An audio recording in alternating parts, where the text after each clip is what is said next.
Hello दोस्तों, स्वागत है संध्या साइंस क्लासेस में।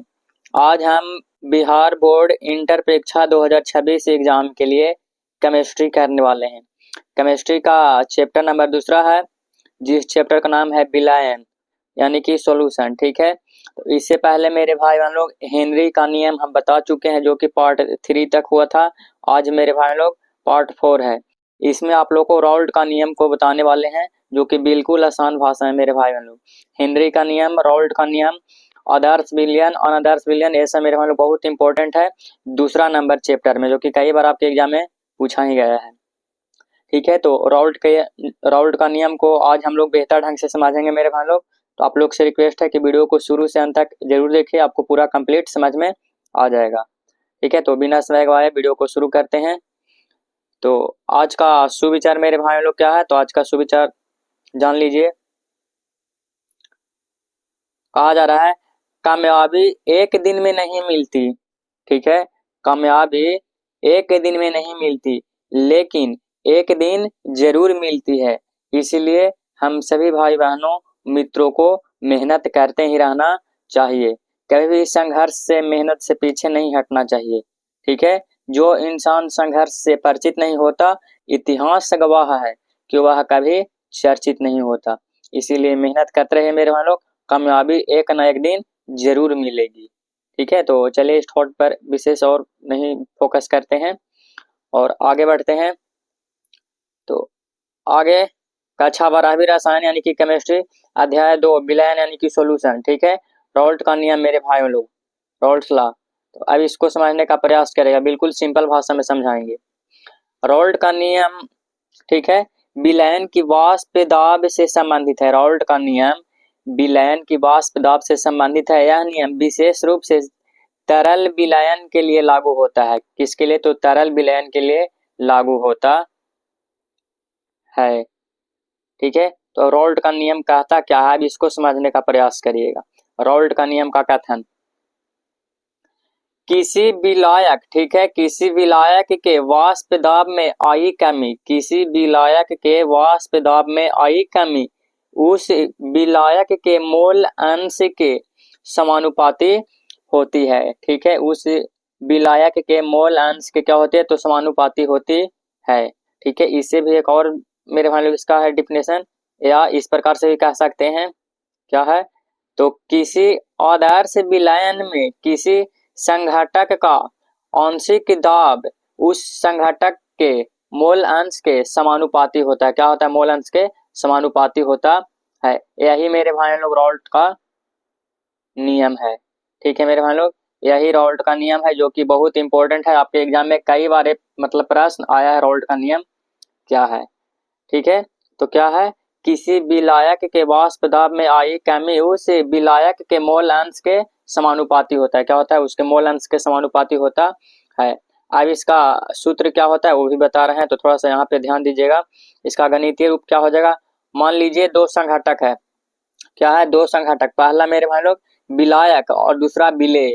पहला विलायक और दूसरा विलेय, हमारे पास दो संघटक है, पहला विलायक और दूसरा विलेय। अब राउल्ट के नियम के अनुसार भी इसका सूत्र क्या है मेरे भाइयों, तो इसका सूत्र है पी ए बराबर पी नॉट ए गुने एक्स ए। ठीक है, पी पी ए बराबर पी नॉट ए गुने एक्स ए, यही मेरे भाई लोग राउल्ट का नियम का क्या है, सूत्र है। जहां अब इसमें जानना है मेरे भाई लोग कि पी क्या है, क्या है, तो अब आगे आप लोग समझिए। जहां मेरे भाई लोग पी ए क्या है, तो पी ए विलायक ए का आंशिक दाब, वाष्प दाब है। ठीक है, क्या है? आंशिक वाष्प दाब है पी ए। उसके बाद पी नॉट ए मेरे भाई लोग शुद्ध विलायक ए का वाष्प दाब है। किसका है? तो शुद्ध विलायक ए का वाष्प दाब है। और उसके बाद एक से मेरे भाई लोग, तो विलायक ए का मोल अंश है। ठीक है, किसका? तो विलायक ए का मोल अंश है। तो ये सभी के बारे में आप लोग को बता दिए मेरे भाई लोग। पी ए क्या हो गया, पी नॉट ए क्या, एक्स ए क्या है। ठीक है, यही इसका सूत्र है। अब राउल्ट का नियम से संबंधित महत्वपूर्ण बिंदु भी क्या है मेरे भाई लोग, इस बिंदु को भी समझिए। तो पहला में कहता है, क्या कह रहा है, यह नियम आदर्श विलयनों पर लागू होता है। किस पर लागू होता है? तो आदर्श विलयन पर लागू होता है। आदर्श विलयन क्या है, अनादर्श विलयन क्या है, अगले क्लास में आप लोग को हम और भी डीपली से बता देंगे। ठीक है। दूसरा, रॉल्ट का नियम वाष्प दाब में कमी को भी समझता है। रॉल्ट का नियम वाष्प दाब में कमी को क्या करता है, समझता है। तीसरा, यदि विलेय वाष्पशील नहीं है तो केवल विलायक का ही वाष्प दाब होता है। ठीक है। विलेय वाष्पशील नहीं है तो केवल विलायक का ही वाष्प दाब होता है। ये तीसरा था मेरे भाई बहन लोग पॉइंट इसमें। ठीक है। अब इसको आसान भाषा में रॉल्ट का नियम क्या कहता है, बिल्कुल आसान भाषा में मेरे भाई लोग समझिए। अगर हम किसी द्रव्य जैसे कि पानी द्रव्य है मेरे भाई बहन लोग में कुछ और घोल देते हैं, ठीक है, जैसे कि पानी एक द्रव्य है उसमें और कुछ घोल देते हैं जैसे कि नमक, चीनी, तो उस द्रव्य की वाष्प बनने की क्षमता कम हो जाती है। ठीक है। उस द्रव्य की वाष्प बनने की क्षमता क्या होती है, कम हो जाती है। अगर हम किसी द्रव्य जैसे कि पानी को, ठीक है, लेते हैं मेरे भाई लोग और उसमें कुछ घोल देते हैं, ठीक है, तो उसका मेरे भाई लोग वाष्प जो है ज्यादा बनेगा। लेकिन जैसे उसमें चीनी और नमक उसमें कुछ द्रव्य को घोल देते हैं तब उसका द्रव्य का वाष्प दाब की क्षमता मेरे भाई लोग क्या हो जाएगी, कम हो जाएगी। यानी कि द्रव्य की वाष्प बनने की क्षमता क्या हो जाती है, धीरे धीरे कम हो जाती है। यही मेरे भाई लोग रॉल्ट का नियम कहता है। ठीक है। आसान भाषा में और बिल्कुल सिंपल लाइन में मेरे भाई लोग एक लाइन में, घोल बने भाप घटे, यही रॉल्ट की बात है। ठीक है। घोल बने भाप घटे, यही रॉल्ट की बात है। बिल्कुल एक लाइन में मेरे भाई बहन लोग। अब उदाहरण से और कुछ समझिए। मान लो कि एक बर्तन में शुद्ध पानी रखा गया है। ठीक है। एक बर्तन है जिसमें शुद्ध पानी रखा गया है, उसे गर्म करो तो उसमें से भाप निकलने लगती है। अब उसको गर्म करिएगा तो उसमें से भाप तो निकलेगा ही मेरे भाई लोग, यही वाष्प दाब है। क्या है, यही वाष्प दाब है।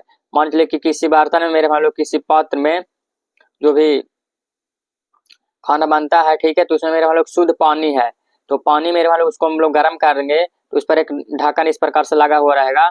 तो नीचे से देखिए इस प्रकार से इसको गर्म किया जा रहा है। तो कुछ देर बाद मेरे भाई लोग इस ढक्कन को हटाइएगा तो इसमें पानी मेरे भाई लोग रहेगा, ठीक है, सटा हुआ रहेगा। यही मेरे भाई लोग वाष्प दाब है। और फिर मतलब उसको निकालते हैं तो धीरे धीरे फिर द्रव का रूप ले लेता है। ठीक है। आगे है, आप सोचे कि उस पानी में थोड़ी चीनी का घोल दी जाए, अब क्या होगा। ठीक है। वो पानी में मेरे हम लोग चीनी का घोल डाल देंगे तो क्या होगा, अब इसको समझिएगा। पानी के अणुओं को भाप बनने के लिए सतह पर आना होता है। ठीक है। कहाँ आना होता है, तो सतह पर आना होता है। अगला पॉइंट दूसरा में कह रहा है, लेकिन अब सतह पर कुछ चीनी के अणु भी हैं जो पानी के अणुओं को क्या करता है, रोकता है। इसीलिए अब पानी के अणु आसानी से उड़ नहीं पाते हैं। ठीक है। क्योंकि मेरे भाई लोग जो चीनी उसमें हम डाले हैं इसीलिए मेरे भाई लोग वो उड़ नहीं सकती है, लेकिन सिर्फ पानी रहता मेरे भाई लोग तो उड़ जाता। नतीजा, भाप कम बनेगी। ठीक है। जब उसमें कुछ डाल दिए मेरे भाई लोग जैसे चीनी नमक जो भी, तो भाप कम बनेगी, बराबर क्या हो जाएगा, तो वाष्प दाब कम हो जाएगा। यही रॉल्ट का नियम कहता है मेरे भाई। ठीक है। तो बिल्कुल सिंपल था मेरे भाई लोग, हमें उम्मीद है आप लोग को समझ में आ गया होगा। ठीक है। तो आगे मेरे भाई लोग उड़ान बैच का समय जान लीजिए, लाइव क्लास का समय कब कब होता है। पहला सुबह में 8 बजे, दूसरा दोपहर में 3 बजे और रात में मेरे भाई लोग 8 बजे होता है। ठीक है। तो डेली आप लोग लाइव क्लास में जरूर जुड़िए। तो दोस्तों, हमें उम्मीद है आप सभी भाई बहनों और मित्रों को रॉल्ट का नियम का ये जो टॉपिक है अच्छे से समझ में आ गया होगा। तो वीडियो पसंद आई होगी तो लाइक, हमारे चैनल पे नए होंगे तो सब्सक्राइब जरूर करिएगा और इस वीडियो को अपने मित्रों तक जरूर शेयर करिए ताकि सही भाई बहन लोग रॉल्ट का नियम को मेरे हम लोग आसानी से समझ सके और ये आपके एग्जाम की दृष्टि से बहुत इंपॉर्टेंट है।